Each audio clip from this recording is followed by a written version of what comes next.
Gaza అంతం అన్నటువంటిది మన పంతం కావాలి అంటూ నెతన్యాహు మీద ఒత్తిడి తన మంత్రివర్గంలో నుండినే పెద్ద ఎత్తున నడుస్తుంది. Israel's national security minister reiterated the call of kicking out Palestinians from Gaza. In another interview with Kanbet Radio, he said that renewal of Israel's settlements in Gaza's north is the order of the hour and the right solution. He said that even Nikki Haley supports it.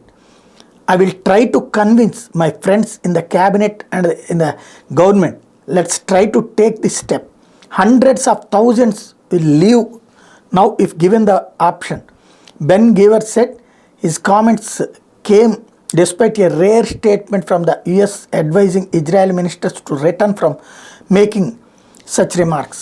ఓ పక్కన America ఒత్తిడి తెస్తుంది, మీరేం ఎక్కువ మాట్లాడబాకంటారా అని. అక్కడ Gaza నుంచి అయితే పాలస్తీనియన్లను తరిమేయకపోతే అత్యంత ప్రమాదకరం. మనం ఏదో ఒకటి వాళ్ళకి వేరే ఉపాధి అవకాశాలు కల్పిస్తే వెళ్ళిపోతారు.